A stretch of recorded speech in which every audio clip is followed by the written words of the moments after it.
देखो माननीय मुख्यमंत्री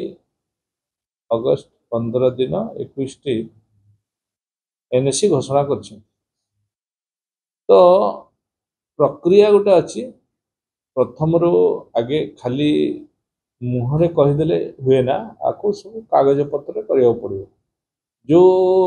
पंचायत रे बा जो अंचल एनएसी हाँपाई चाहिए से मान्यता से पाउथिबा दरकार 10,000 लोक संख्या होइथिबा दरकार से इनकम संस्थान थिबा दरकार से माने कृषि उपरे अधिक निर्भर करनथुए अधिक व्यापार बिजनेस रे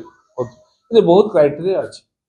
एवं सेठिका सरपंच माने मध्य रिजोल्यूशन करके दउथिबे जे आमे चाहूछु एनएसी अंतर्भुक्त हवा तो जिलापाल पाखु ये सब रिपोर्ट बनिकी गवर्नमेंट को आस गवर्नमेंट को आसला परे आकु एचएंड यूडी डिपार्टमेंट तर्जमा कला परे ताकु फाइनल करके पुणी से पंचायत राज विभाग को पंचायत राज विभाग वो पर्सन कटिले पुणी से तो पंचायत यदि पंचायत रे सब आसुथिबो कि किछि अंश रही जाउथो पुणी से का संग रहइबो तेणु तेठु भी कॉन्फ्रेंस दरकार सेठु क्लियरेंस दरकार सेठु हेई के आसला परे विधिबद्ध भाव में पुणी ड्राफ्ट नोट्स पर से पुणी जीव कौटी ना लोक ऑब्जेक्शन तेणु ये प्रक्रिया भितर तापर पुणी आसो मंत्री पाख पुणी जीव मुख्यमंत्री पाख माननीय मुख्यमंत्री राज्यपाल एमती बहुत प्रक्रिया है हम खाली जे घोषणा करदे होगला बोली ना तेणु आम जहाँ माननीय मुख्यमंत्री से दिन घोषणा कर सब आम पेपर वर्क कलापर आम से पुणी पुनश्च जो दाबी हो जो मैंने कहते आम प्रक्रिया भितर को नौचु जदि ताकू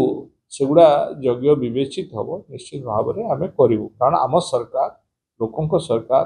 मोहन माझी नेतृत्व चलुवा सरकार सी सदा सदा चाहते अर्बानाइजेशन केमती बढ़ माने शहरीकरण केमती बढ़ जमती शहरीकरण को आम हिसाब को देखिले जातीय स्तर बहुत कम रे आम अच्छु पड़ोशी राज्य झारखंड छत्तीसगढ़ कहतु आम पर भी से अधिक शहरीकरण में अच्छा शहरीकरण आवश्यकता अच्छी कारण डेभलप करने लोक साधारणतः समस्त चाहते सहर में बसवास करें ये समस्त सुविधा सरकार सुविधा यातायात सुविधा पढ़ार सुविधा रोड पानी ये सब सुविधा साधारणतः सहर में मिले बोली लोक विश्वास तेणु ये सबको दृष्टि रखिकी आम शहरीकरण को बढ़ावा चाहूँ और सहर विकास करने आम सरकार सदा सदा लगी।